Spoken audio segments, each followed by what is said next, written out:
A to B and there are two routes available to you from B to C, the question is asking in how many ways you can reach city C through city B from city A. So obviously you will move from A to B and then from B to C. So moving from A to B, you have three routes available. So you'll be writing 3 out here. And moving from B to C, there are two routes available. So you'll be writing 2 out here. And because you need to move from A to B and from B to C, so you'll multiply the two ideas and you'll get 6 ways of doing the task. Simple as that.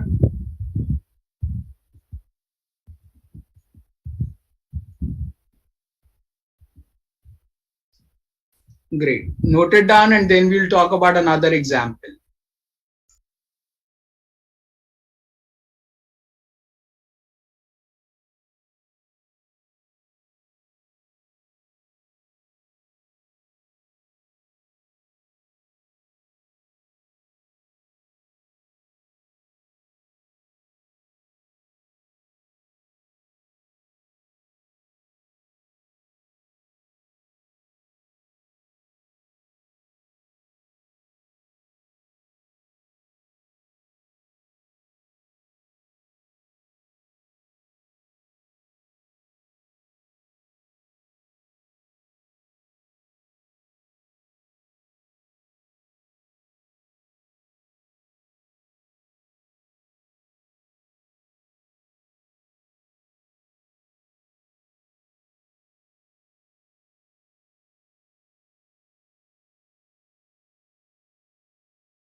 Okay, guys, moving on.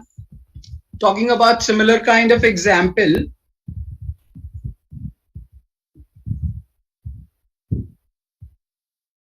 So let's say you are standing in city A, you need to go to city D through city B and C as well.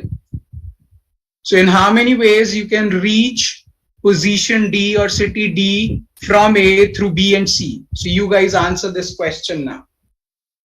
You are standing in city A, you need to reach city D through B and C. In how many ways you can do so?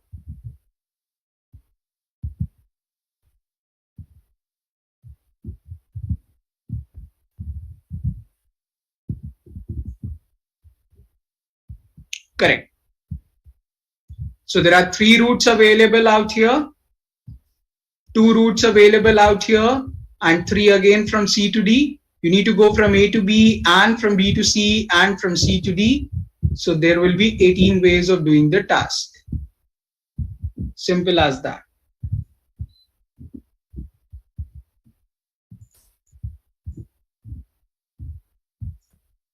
Now, this was the basic. Now what we are going to do is, to make it more easier in the context of GMAT, we are going to divide the concept out here into 3 different parts. So these are basically the common types of problem you will encounter in the GMAT exam. Firstly, it's about arrangement of numbers. That means forming out a 2-digit number or a 3-digit number or a 4-digit number, something like that. Second is arrangement of things or letters, wherein you are expected to rearrange the letters of the word and form out a new word. So how many words you can form, something like that. And third is basically the arrangement with some conditions attached to it. So I would say these are going to be the two basics, and this is going to be the application of those basics. So basically the point is the third category will be some conditions attached with the numbers or some conditions attached with the arrangement of the letters or the things. So what we are going to do is one by one we are going to cover these three ideas. So first of all, we are going to talk about arrangement of numbers, then we will talk about arrangement of letters, and then we will talk about arrangement of the things with some conditions attached. Now talking about the first element, that is arrangement of numbers.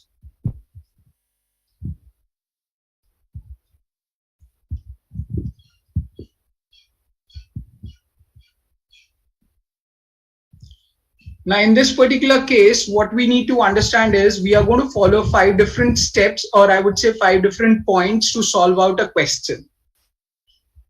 And just be with me, I'm going to arrange these points in the different manner. So first of all, when you encounter a question about arrangement of numbers, then in that case, you are expected to make dashes to solve out the question. So you need to draw the dashes. Likewise, if you are expected to form a 2-digit number, so you'll be making 2 dashes. If you're expected to form a 3-digit number, you'll be making 3 dashes. If you're expected to make a 4-digit number, you'll be making 4 dashes. So in case of digit problem, I would say it as a digit problem. So in case of digit problems, we need to make dashes. Point number 2 is number of dashes are important. How many dashes to make? That's what I said. If we are forming out a 2-digit number, we'll be making 2 dashes, 3-digit number, 3 dashes, 4-digit number, 4 dashes. That's how it goes. I'll be making this as the third step and this as the fourth step. Third step is simply remember we will always proceed from left to right. That means after forming out the dashes, we will start filling in these dashes from left to right. In mathematics or in normal context as well, we always go from left to right. So that's what we are going to follow here as well. We are going to first see how many digits can appear in the first dash, then how many digits can appear in the second dash, and finally how many digits can appear in the last dash. And this is how we will proceed from left to right. So first point is we need to make dashes. Second is number of dashes are important. Third is we will always proceed from left to right. Now, the fourth point is, before we move on, if I say there is a number as 056 and there is another number as 506, you can clearly see the difference that 0 out here makes 056 as a 2-digit number actually. But 0 out here makes 506 as a 3-digit number. So that means I can clearly state this fact that 0 cannot turn up at the leftmost position or the first position. So if 0 is given as a choice, then 0 cannot be placed at the leftmost position. So we need to leave 0 for the first place and then proceed from left to right. So again, I'm repeating. If 0 is available as a choice, we need to leave 0 for the first place and then proceed from left to right. Because if we place 0 on the first position, then it cannot form out that particular digit number. Likewise, 056 is going to be a 2-digit number. It can never be considered a 3-digit number. But 506 is a 3-digit number. So as 560 is a 3-digit number. So 0 can be placed at any of the position, but it cannot be placed at leftmost position. So if 0 is available as a choice, we need to leave 0 for the first place and then proceed from left to right. And fifth point is final point, which I'm going to write here. If some condition is attached with the question,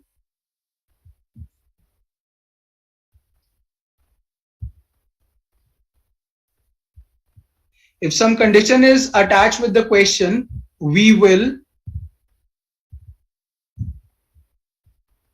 fix up that condition first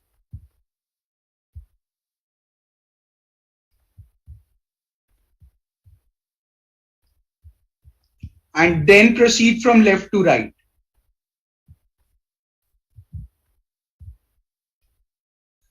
So if some condition is attached with the question, we'll fix up that condition first and then proceed from left to right. Now, what does that mean?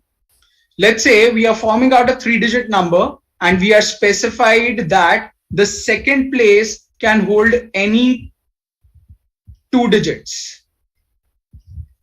So, oh sorry, not any, only 2 digits.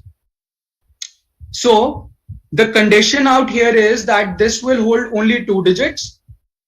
Anything can turn up out here, anything can turn up out here, but not everything can turn up at the middle position. So first of all, we'll figure out how many choices do we have for the middle position.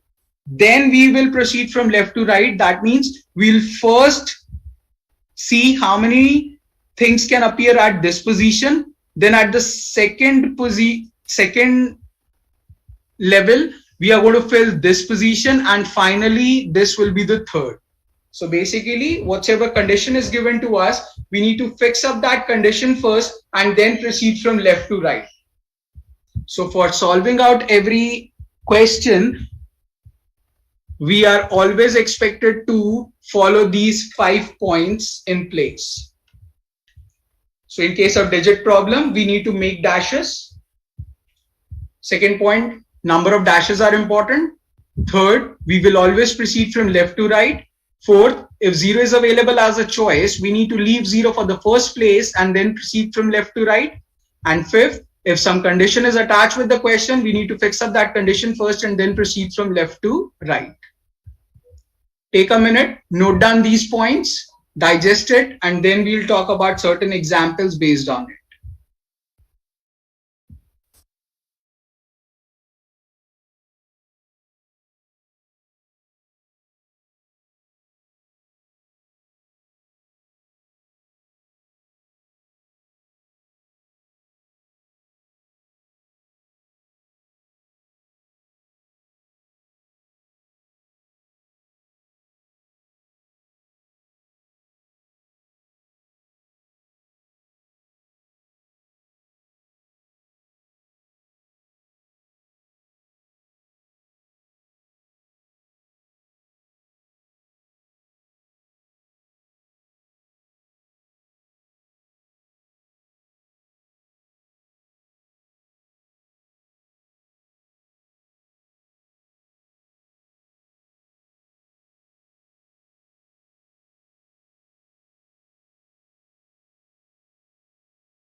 Okay guys, moving on.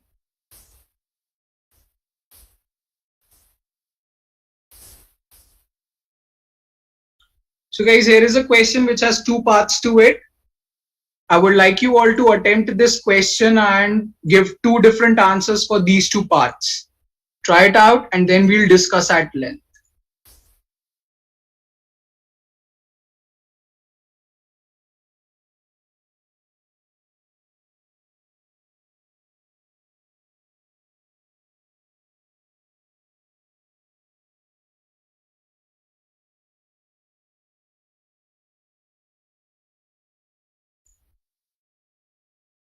Jyoti, which language is it?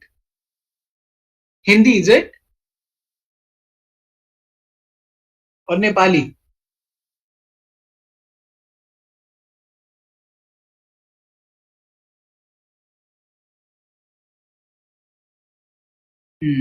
Both. Awesome. So I'm very weak in both the languages.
Awesome, guys. Very nice. Very good. The question is quite simple, straightforward. How many three-digit numbers can be formed using the digits 5, 6, and 7? So first part says repetition of the digits in the three-digit number is allowed. So we are forming a three-digit number, so you'll be making 3 dashes. 5, 6, 7 are the choices. 0 is not available. We will proceed from left to right. So at the first position, we are given with 3 of the choices. At the second position, again, we are given with 3 of the choices because repetition is allowed. And similarly, at the third position as well, we have 3 of the choices. So at the first position, I can write any 3. At the second position, I can write any 3. At the third position, I can write any 3. I need to fill the first place and the second place and the third place. So therefore, 27 will be the final answer. In the second case, when repetition of the digits is not allowed, so again, we are forming out a three-digit number. So you'll be making 3 dashes. At the first place, I can write any of the 3 digits, 5, 6, or 7. But one of the digits have been used at the first position. So let's say I use 6, I'll cross it out. Now at the second position, I'll be left over with only 2 of the digits, that is 5 and 7. Let's say I use 7 at the second position. So at the third place, I'll be left over with only 5 as one digit. So I need to fill the first place and the second place and the third place. So there will be 6 different numbers which can be formed like this. So the objective is to understand that if you cross out the things like this, it will become very convenient to solve out. Rest, whichever way you choose to solve, I'm okay with that, but you should be getting the correct answer. So guys, am I clear about this question here?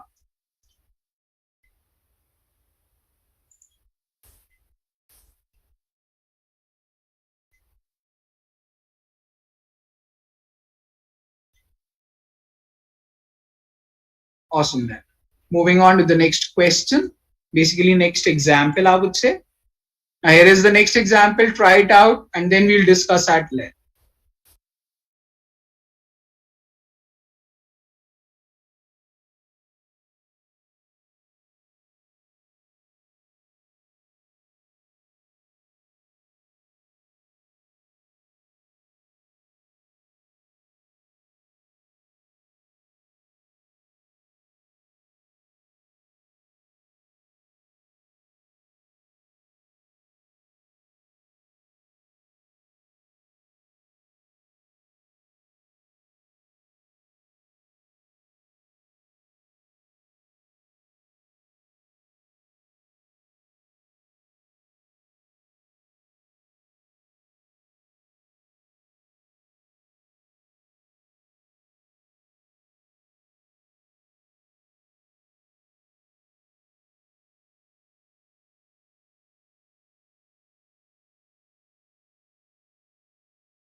Okay, very nice.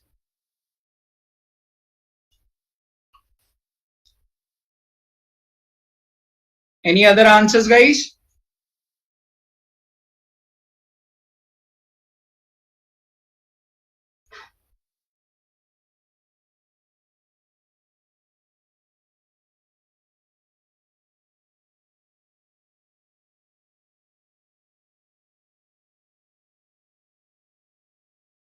Hmm, 64 and 20.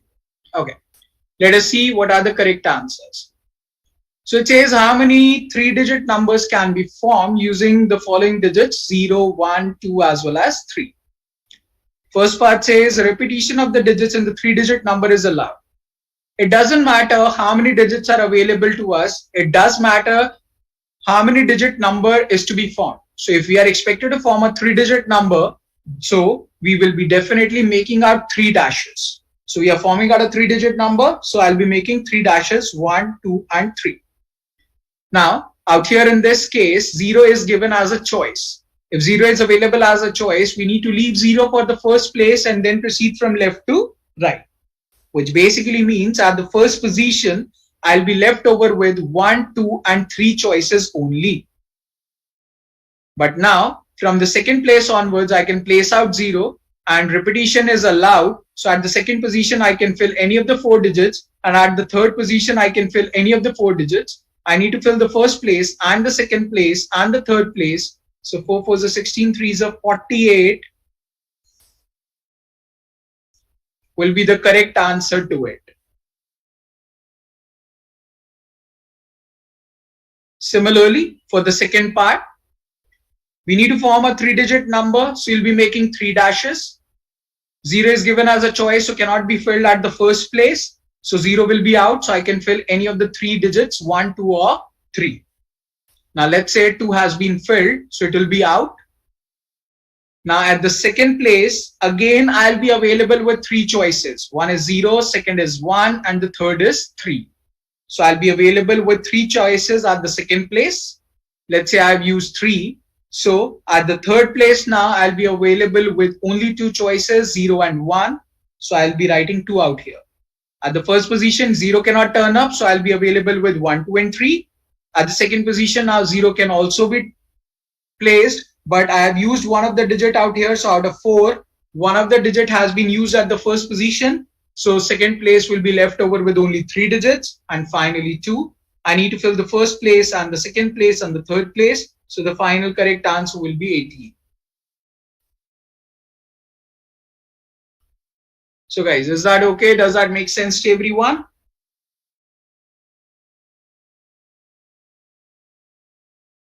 Awesome then. Quickly note down the idea and then we'll move on.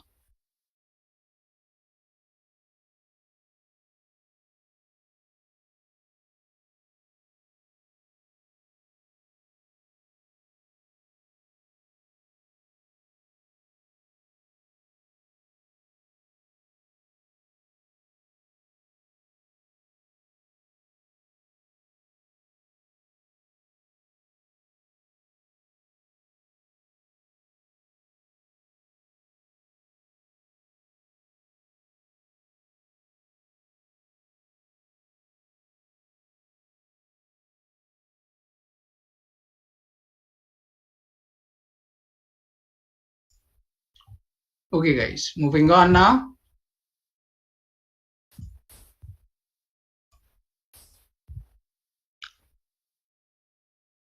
Now, this is a question I would say it's a digit problem, but with some condition attached with the question. So I would say try out this question and then we'll discuss at length.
Okay, let's begin with, let us see and analyze the correct answers. So the question says, how many different three-digit numbers can be formed so that the unit place of the three-digit number is always prime?